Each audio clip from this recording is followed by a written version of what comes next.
좋은 기업이 아니라 시대가 원하는 기업에 투자해라. 네.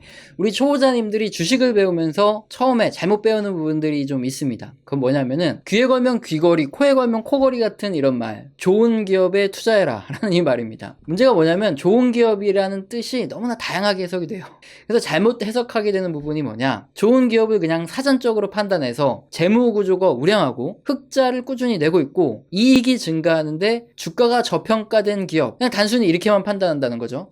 근데 여기까지 딱 들으시면은 이거 뭐 누가 보기에도 그게 좋은 기업의 뜻이 아니냐, 대체 무슨 소리 하고 있냐, 이런 생각하실 수도 있죠. 근데 여기서 가장 중요한 걸 빠뜨리고 있다 이겁니다. 뭐냐면 지금 주가가 아무리 싸고 저평가가 되어 있다고 해도 내가 투자를 하고 나서 나의 인내심이 허락되는 버틸 수 있는 기간 있죠. 그게 뭐 어떤 분은 3개월, 어떤 분은 6개월, 어떤 분은 뭐 1년이 될 수도 있고, 어쨌든 그 사이에 주가가 올라줘야지 그게 좋은 기업이라는 거예요. 내가 투자했을 때 만약에 손해가 나잖아요. 그러면 그게 아무리 재무가 우량하고 뭐 흑자가 나건 이익이 나건 내 입장에선 그 기업은 완전히 쓰레기예요. 근데 반면에 내가 투자했는데 수익이 났다 그러면은 뭐 재무가 허접하고 부채가 많고 뭐 적자가 많고 소위 계잡주라 그래도 그 기업은 좋은 기업이라 이거예요. 이게 핵심입니다. 우리는 도덕 교과서를 지금 배우는 것도 아니고 무슨 학문적인 영역에서 주식에 접근을 하는 게 아니에요. 내 피 같은 돈 있죠. 이거 벌려고 얼마나 힘들게 나가서 직장 상사한테 요구도 먹고 아침에 진짜 일어나기 싫은데 무슨 학교도 아니고 일찍 일어나가지고 지하철 타고 출근해가지고 거의 영혼을 갈아 넣어서 벌은 돈 아닙니까? 이 돈을 투자하는데 우린 지금 도덕 교과서 갖고 싸움하시는 분들이 너무 많다 이거예요.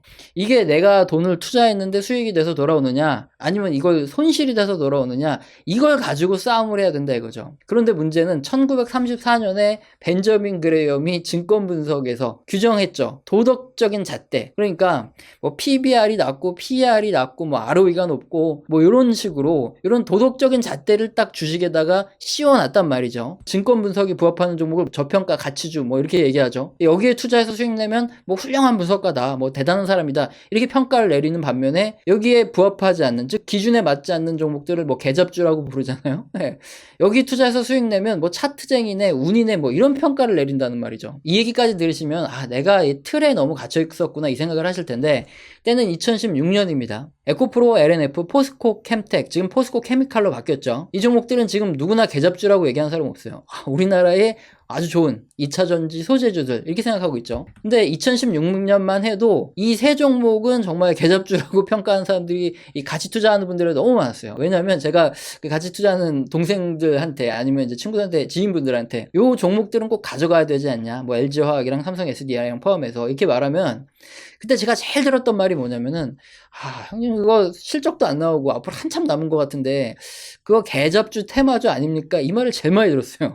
분명히 방송 보시면은 기억나는 분들 있으실 거예요. 실제 당시 재무제표만 보면 아주 개판이에요. 네. 2차전지 소재 개발한다고는 이제 하는데, 뭐 회사에서도 한다고는 하는데 너무 불확실성이 커요. 그것도 우리나라 기업들이 해놓는다고 말만 하고 안 하는 경우, 속이는 경우가 너무 많아서 말 그대로 그냥 뭐 기대만 있는 테마주, 계잡주였어요. 그 당시만 해도. 우리들은 어쨌든 이렇게 저평가된 우량 가치투에 투자하면 높은 수익이 난다, 이렇게 뭐 망고불변의 진리처럼, 무슨 도덕 교과서처럼 이렇게 단단하게 믿고 있는 사람들이 많은데, 그런데 현실에서는 이렇게 에코프로, LNF, 포스코 캠텍처럼 주가가 또 싸지도 않았어요. 당시에 굉장히 재무구조도 허접한 무슨 계잡주 같은 기업들인데 주가는 굉장히 높고 뭐 수익은 하나도 안 나고, 뭐 일단 가치 투자자분들의 입장에서는 투자를 할 수가 없는 기업들인데, 이런 기업에서 시간이 지나다 보면 수천 프로 이익이 나고, 또 실제 이런 기업 장기 투자해가지고 경제적 자유 달성하고 막 수백억 버신 분들 꽤 많아요. 꽤 있어요, 실제로. 그러다 보니까 속이 타는 거예요. 반면에 이제 그 당시 이제 같이 투자하신다는 이제 지인분들은 대부분 좀 나가 떨어지시고, 지금 이제 일터로 돌아가신 분들이 훨씬 많고요.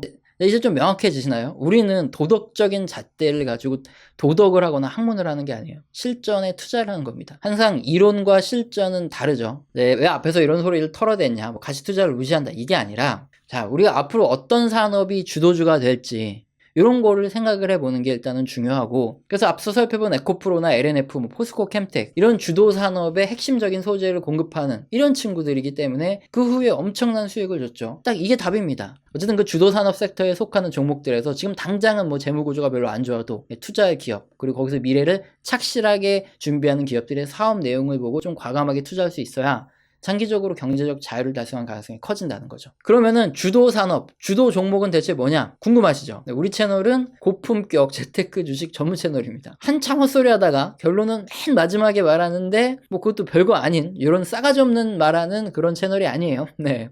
그러다 보니까 결론을 바로 던지고 차근차근 세부 내용을 설명드리는 이런 스타일입니다. 그래서 결론을 보셨어도 제발 끝까지 봐주시면 감사드리겠습니다. 일단 결론부터 말씀드리면 앞으로 주도 산업은 뭐냐? 기후변화 대응 산업 섹터 그리고 종목들이고 좀 이따 다 말씀드릴 거예요. 그리고 시스템 반도체 그리고 원전 즉 원자력이죠. 이 세 가지로 압축을 해볼 수 있습니다. 다 하는 소리 하고 있네 이렇게 생각하실 수도 있는데 여기서 가장 중요한 건 또 따로 있다는 거예요. 매년 매 분기 아니면 뭐 매달이죠. 전문가분들 여기저기 보시면은 앞으로 주도할 산업 섹터 어떤 종목이라 그러면서 정말 뭐 각자 다양하게 막 정말 수십 개의 좋아질 산업과 종목을 말해줍니다. 이렇게 다 종합을 해보면. 근데 시간이 지나고 보면 어떻습니까? 대부분 다 너무 먼 얘기거나 어떤 건 아예 뭐 이슈조차 되지 않아요. 정말 한 10년 전쯤에죠. 주도 산업이 뭐였냐면 드론과 VR이었어요. 그게 이제 계속 몇 년 동안 계속 주도 산업이다. 이렇게 얘기가 됐었는데 현실은 어떻습니까? 지금 드론 택배는 뭐 말도 안 되는 소리죠. 한참 먼 미래 얘기 같고 드론은 거의 애들 장난감이죠. 그리고 VR은 어떻습니까? 처음에는 좀 신기해서 보다가 지금은 어지러워서 거의 대부분 방 한 구석에 그냥 처박혀 있죠. 먼지 쌓여가면서. 그러니까 당장 1, 2년 안에 뭐 최소한 2, 3년 안에 다음 사이클에 도래할 이런 주도주를 찾아야 그래 우리 투자해서 수익을 보는 거죠. 10년 전부터 나오는 드론이 주도주다. 로봇이 주도주다, VR이 주도주다 이런 거 떠들어 봐야 우리 투자에는 아무런 도움이 안 된다 이거예요. 그래서 우리에게 필요한 건 뭐다? 그래 최대한 빨리 다가올 주도주를 귀신같이 찾아내는 전문가를 찾는 거다? 네, 당연히 아니죠. 그걸 찾아내는 방법을 배우는 거예요.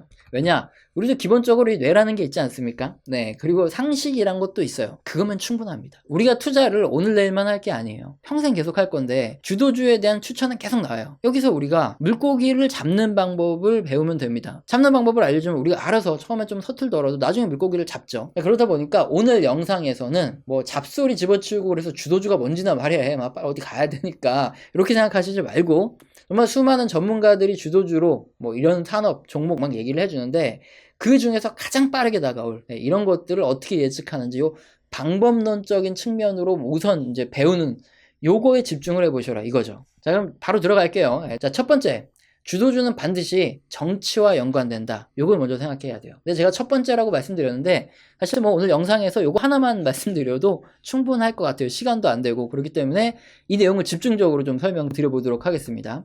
지난 2005년부터 2010년 사이 요게 중국 주식시장 차트입니다.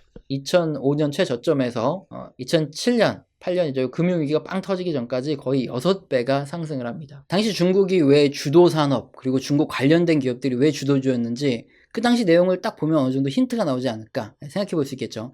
지금 그림은 당시 중국의 GDP 성장률입니다. 그러니까 전년 동기 대비해서 GDP가 얼만큼 성장했냐 요건데 이게 정말 말도 안 되는 수치가 나오고 있죠. 2005년부터 그러니까 금융위기 전까지 2008년 터지기 전까지 연간 GDP 성장률이 10에서 15% 정도까지가 나왔어요. 진짜 어마어마하죠.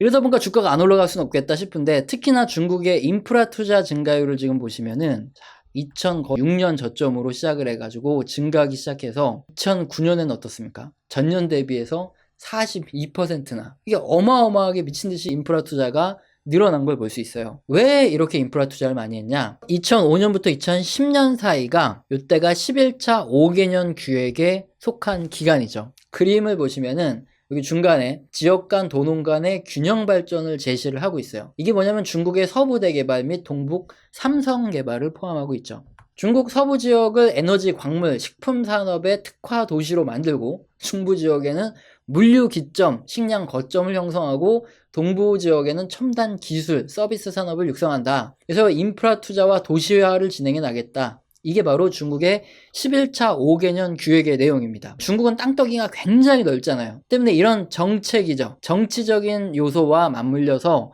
각 산업 분야의 생산이 어마어마하게 증가할 수밖에 없죠. 당연히 인프라 하나 투자한다 그러면은 거기에 연관돼서 뭐 인부들도 들어가고 뭐 먹고 마시고 뭐 자고 그런 거부터 시작해서 재료부터 해가지고 관련된 모든 이게 전 세계적인 중국의 인프라 투자에 관련된 기업들이 전부 다 떠올랐던 거죠. 이것 때문에 GDP도 당연히 증가하겠죠. GDP라는 거는 이제 생산이라고 보시면 되기 때문에 당연히 인프라 투자가 잘 된다. 그러면 생산이 높아질 수밖에 없습니다. 마찬가지로 중국으로 지금 그림에 외국인의 직접 투자 FDI라 이 금액이 급증한 시점 또한 지난 2005년부터 이때부터 엄청나게 빠른 속도로 외국인의 직접 투자 자금이 들어온다. 이렇게 보시면 됩니다. 그럼 제가 처음에 뭐라고 말씀드렸죠? 주도주는 반드시 정치적인 결정과 연관이 된다.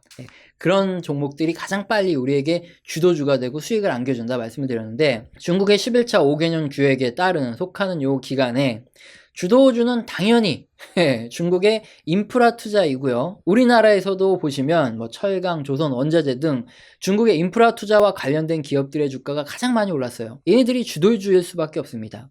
이렇게 지나간 과거를 통해서 배우지 못하면 어떻게 될까요? 네. 지금 두 가지 그림이 뭐냐면 2006년에 뉴스 기사에서 자주 언급된 우리 주도 산업으로 이제 뭐 지목되었던 이런 세 가지 정도의 섹터입니다. 1번이 뭐냐? 여기 뉴스 기사에 나오는 대로 와이브로 인터넷. 근데 와이브로가 대체 뭐야 하시는 분 많을 건데, 이게 뭐냐면 LTE 있죠. 요거 나오기 전의 기술이에요. 지난 2005년쯤에 어떤 일이 있었냐? 에이펙이죠. 정상회담 때 달리는 버스 안에서 인터넷이 그때 처음으로 됐어요. 그래서 야, 대체 이게 뭐냐 하면서 굉장히 전 세계적으로 주목을 받았거든요. 그때 2005년도에 무슨 얘기가 나왔냐? 아, 미래에는 사람들이 핸드폰으로 이동을 하면서 인터넷을 하는 세상이 오겠구나. 아, 이거 대단하다. 네. 이랬다는 거예요. 이게 주도주였다가 난리가 났었죠. 근데 결과는 LTE 나오면서 어떻게 됐습니까? 관련주 다 망했어요. 예. 뭐, 물론 그 전에도 핸드폰으로 인터넷은 됐다. 그러는데, 뭐, 네이트 뭐 이래가 좀 약했죠. 그런데 LTE 나오고 나서는 뭐 당연히 끊김없이 인터넷이 잘 됐으니까 우리 너무나 당연하게 느끼는데, 이게 얼마 안 된 거예요. 예. 어쨌든 당시에는 이렇게 끊김없이 굉장히 빠른 속도로 이제 돌아다니면서도 인터넷을 할 수 있는 요 당시의 기술은 와이브로였는데, 요게 미래의 주도주다 이렇게 얘기하는 사람이 굉장히 많았습니다. 이런 리포트도 막 쏟아졌고요. 자, 그러면은 두 번째 주도 산업, 주도 섹터 요 종목은 뭐였냐? 그 당시 뉴스 기사에 나오는 거 보면 DMB. 핸드폰으로 TV를 볼 수 있어. 네, 그 당시에는 대단했어요. 핸드폰 옆에 이렇게 안테나가 있는데 이걸 3단으로 이렇게 뺍니다. 그러면은 핸드폰을 가지고 테레비를 볼 수 있습니다. 그때 당시에 이제 옆에서 핸드폰으로 이어폰 꽂고 라디오 듣고 그러면 딱 이렇게 잘난 척 하는 거죠. 안테나 쑥 뽑아가지고 난 DMB로 테레비 본다 이러면서 막 좀 자랑질을 좀 했던 뭐 그런 때가 있었어요. 이게 뭐 아주 뭐 한 몇십 년 전 얘기 같은데 얼마 안 됐다 이거죠. 그럼 세 번째 2006년에 주도주 섹터로 가장 많이 뽑았던, 가장 많이 언급됐던 내용이 뭐냐? 로봇 관련주예요. 이거는 근데 20년 전에도 매년 주도주래요. 로봇 경진대회가 열립니다. 그럼 뭐 카이스트 형들이라든가 포항공대 형님들이 와가지고 무슨 로봇 움직이는 장난감 같은 걸로 누가 먼저 쓰러뜨리나 뭐 이런 거 해가지고 장난감들이 막 발차기 하고 이러다가 누가 먼저 팍 쓰러져요. 그러면 이제 얘가 지는 거예요. 뭐 이런 거 얘기하면서 조금 있으면 로봇이 뭐 나와서 서빙하고 어쩌고저쩌고 멀지 않았다. 이족보행으로 막 뛰어다니는 로봇 얼마 안 남았다 이러면서 이게 미래 성장 테마주다. 곧 다가온다 막 이러면서 하는데, 이게 벌써 된 지 한 30년 됐나?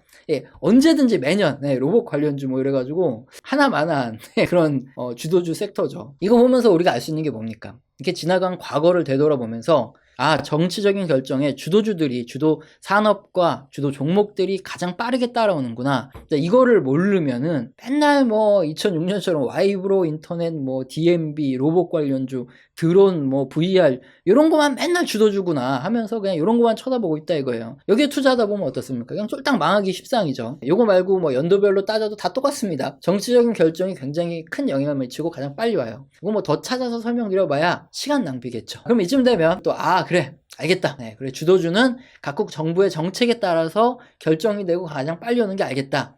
자, 그러면은 빨리 이제 앞으로 주도주는 뭐냐 빨리 찍어줘라. 나 이거 빨리 보고 지금 이제 게임하러, 드라마 보러, 또 미드 보러 가야 돼. 자, 이런 형님, 누나, 동생분들 많죠. 또 우리가 또 드라마, 게임, 미드 이런 거 못 참습니다. 바로 넘어가죠. 그럼 앞으로 다가올 주도 산업, 이걸로 바로 제가 쉽게 빠르게 설명을 드릴게요. 첫 번째 공급망 재편에서 나옵니다.